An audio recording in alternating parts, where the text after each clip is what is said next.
Hi, my name is Sumi, and this is my channel, and this is Bacon. So he's part of the video and wants to join the video. So anyway, the topic for today is something related to Nichiren Buddhism. So I'm gonna make a Nichiren Buddhism video. Okay, so I was just listening to, like, it's a lecture on YouTube about cause and effect, and also about cause and effect, and also about what you call that, like the 9 consciousnesses, and made me realize the importance of chanting Myoho Renge. So Myoho Renge is a chant that we chant to summon our 9th consciousness, which according to Nichiren Buddhism is the highest state of life there is.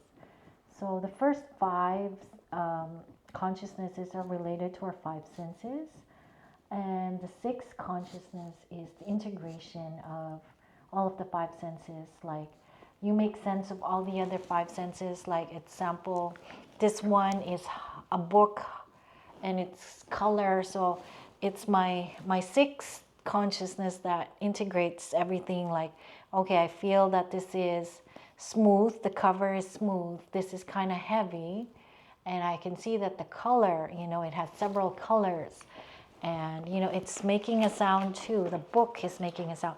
So it's my 6th consciousness right now that's making the what you call that, integrating my 5 senses so that I can make sense of it. And it's my 7th consciousness, which is my personality. It is my prejudices, my judgment, my observation, my likes and dislikes. Like, so this is, I love this book. It's like a lecture based on the Gosho by Daisaku Ikeda. And so I love this book, like, I literally love this book. So, but that's my judgment of this book. So it's based on, my personality. Like, I just really love learning advanced stuff, spiritual stuff. So that's my 7th consciousness. So the 8th consciousness is what they call the unconscious or the subconscious mind. It's called the alaya consciousness, where everything else is accumulated. Like, all our past causes, all our childhood traumas, they're in the 8th consciousness. And even generational trauma, generational memories, it's all in there. It's in the 8th consciousness. I was just watching like a video where she was adopted and she was musical. And she didn't know who her birth parents were, but she was a very musical woman. Like, she loved to sing and play music. And as it turns out, she was actually a child of musicians. Like, the dad was, so the father was the player of an instrument, and the mother was the, what do you call that, the vocalist. So, but she was adopted, so there was like nothing in her adoptive family that like showed her like that she can be musical, but she just picked up the musical instrument. So that, if you think about it, that's like, oh wow, that's like amazing. So that's the 8th consciousness, that like our like programming from our parents, like, it's in that 8th consciousness. So, and it's really like a mystery too, like how the unconscious mind works. Because another example is, like, I met like a family. So apparently the mother married the same type of guy, in terms of like height and then skin color, and then the the daughter also married like the same type of guy, the height and the skin color, like, and if you can like post their like wedding pictures, like it was similar because they had the same type of like they like the same type of person, like that's what they wanted to marry. And that was and I think I also heard that the grandmother too was also married to a similar type of guy, the same height and the same like skin color too. You like so, and then the woman being shorter, the man being taller, and it was just amazing. Like 3 generations, they could trace it. Like somehow someone in the family like had the same type, was attracted to the same type of man. So basically, so that is stored in the eighth consciousness too. So see, it's like unconscious, right? You're not really conscious, like, why am I choosing this person? So the thing is, if we have a problem, we are just, and then we're trying to solve it, especially like a problem that recurs and a big problem that just comes back, like, and keeps on looping and looping, and maybe even generational problems too, you know. The thing is, if you just work using the seventh and the eighth consciousness, you will never be able to overcome your tendencies, because you'll just be looping there. It's like your vision, your consciousness is just up to there. So when you start chanting Nam Myoho Renge Kyo, Nam Myoho Renge Kyo is like the higher consciousness that sort of has like an overview of our life, and even like lifetimes, and even like our generational, you know, it has like a unlimited wisdom and just unlimited life force. When you tap into that level of mind, consciousness, or brainwave, or whatever, when you tap into that, like, if you have a problem that is based on the seventh consciousness, just your conscious, and then you just keep looping over there, and then the karma too, the storehouse of the karma, the eighth consciousness, you're just gonna keep on looping too. But if you make an action based on your higher consciousness, which is the level of consciousness that is free from the sufferings of, you know, cause and effect, it's like the pure consciousness where you can make like a cause that is the best cause that you can make, so that you don't have to continue on looping on those like lower levels of mind. Because essentially it's going to be the lower levels of mind, because our Buddha consciousness, our ninth consciousness, is the one that like connected to everything, and it is that, I can't explain it. When I'm in that level of consciousness, like I am just happier, and I understand myself more, and I have so much wisdom, and I just have that capacity to turn things around. But when I'm in that level of eighth and seventh consciousness, what you call that, I just keep like looping. You know, I make the same decisions. Let's say, oh, this happened to me before. So consciously, I'm just gonna do something else, but then that action still produces that result, because I'm still operating, that's the term, I'm still operating on that lower level of mind, the seventh consciousness and the eighth consciousness too, especially the eighth, because the eighth is like, it's unconscious, and it shapes us, like it guides us. It's like sometimes we're so automatic, like we just like go. And I notice when I start chanting Nam Myoho Renge Kyo, I'm aware of my karmic tendencies, that like, oh, I'm just keep on like going, you know, how come I didn't see that before? And usually that's what happens when I start chanting Nam Myoho Renge Kyo. I'm like, oh, how come I didn't see that before? I mean, I saw it, like it was happening like there, but I didn't see the connection. I didn't see like everything. I didn't have like an overview of it. But when I started operating on a higher level of mind, I was able to determine like, oh yeah, I'm doing this. Like I'm just been like looping around. And so especially for bigger problems that is like really, really rooted and deep, it is kind of hard to just use your conscious mind and your unconscious mind because you're just going to be looping there. So that's when you need to chant Nam Myoho Renge Kyo. And I find that whenever I feel myself looping, and I'm aware I'm looping too because like, I've been doing this for a while. But the thing is, the only difference is when you chant Nam Myoho Renge Kyo, you actually have the life force as well as the awareness that you're looping, and you actually produce a new cause that will produce like a whole different result, and it's going to be the result that's much better than you expected. So yeah, bacon. You have that up. Okay, you want to go down? Okay, so he wants to participate. So okay, go down. It's kind of heavy. Okay, so yeah, so that's what I'm saying is when you chant Nam Myoho Renge Kyo, you no longer operate on the same lower consciousnesses.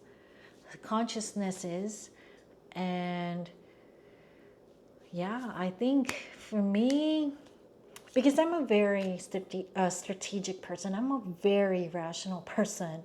And sometimes your rational mind has a limit.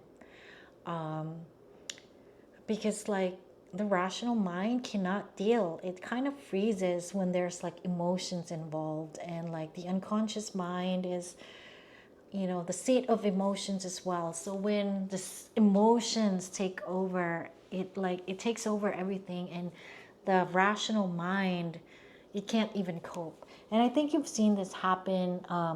Let's say you're afraid of you're afraid of rats.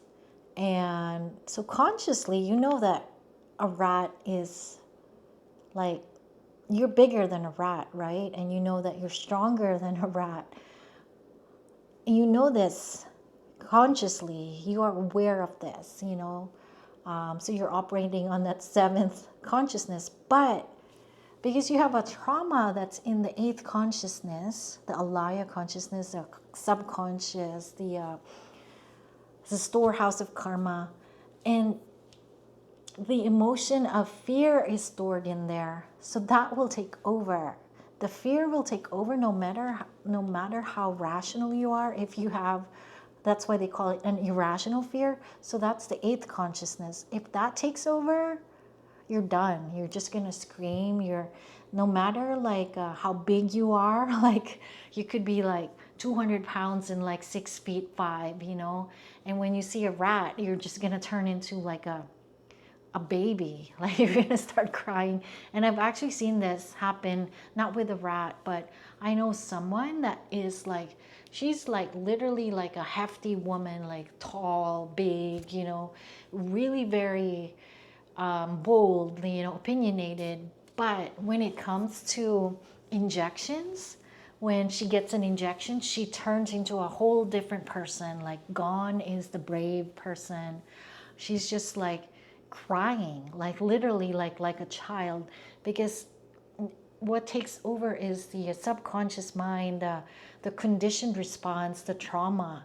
Who knows, like when she was like an infant, maybe someone injected her and then it caused her to be sick for two weeks. Who knows, and it got stored there somehow. So that's what happens. It takes over. But when you start chanting Nam Myoho Renge Kyo, you are operating on a higher level of mind. It's not the rational mind. It's not the subconscious mind where it's like conditioned. It's like the higher level of mind, the Buddha consciousness. So what happens is you may just have compassion for yourself. Like, oh, okay, I know I'm afraid of injections or rats, but I can deal with it. I can actually like deal with it, and I'm gonna be okay. And then you just start chanting Nam-myoho Renge Kyo until it no longer takes over. And this is just a very simple explanation that I can find. It could be, let's say, an example is, you're addicted to something. Some of us have some form of addiction, mild or not so mild. Let's say, rationally, you already had like let's say you're an alcoholic, or you're addicted to something else, pain medication. Who else? What else? Like maybe you abuse food as well, or even you jump relationship to relationship. You're a relationship addict, or whatever is your addiction. So rationally, that, what, this is not healthy for me. Smoking is not healthy for me, or gambling is not healthy for me. Rationally, that, right? And everybody around you is saying, hey, what you're doing is not right. You're hurting yourself. Rationally, that too, and you hear them. You do. You're rational. You're conscious, and you're aware that you're doing it. But because your subconscious mind takes over, because in your subconscious mind was programmed, like maybe your grandfather was addicted to alcohol, your dad was addicted to alcohol, your mom was addicted to alcohol, and then that becomes you've been conditioned to accept that growing up, and that gets stored in your subconscious mind. That's going to take over. Even if rationally, let's say you've already done rehab, you went through the program, rational, right? Rational. Your friends are telling you what you're doing is wrong. You rationalize, this is not right, like I'm abusing alcohol. But the eighth consciousness takes over, the subconscious mind takes over, and your rational mind can't deal with it, especially if there's a trigger. Let's say your trigger is you get depressed and you start drinking, and rationally you're like, no, I shouldn't do this. I know I should do this, but this one takes over. And then you're just lost in that cycle, like that tug of war, like, and you feel guilt, shame, whatever, but you can't like, what you call that, overcome that. And it's not necessarily your fault, because it's just like the way, life works, like consciousness works. There's just different layers of mind, different levels of mind, different levels of consciousness. So, but if you operate using when you chant Nam-myoho Renge Kyo, you operate on a higher life state, a higher consciousness, your Buddha consciousness.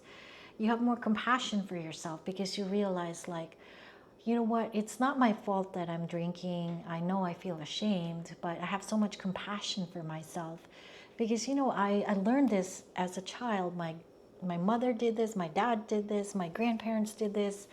How else am I supposed to live? I did not know another way to live.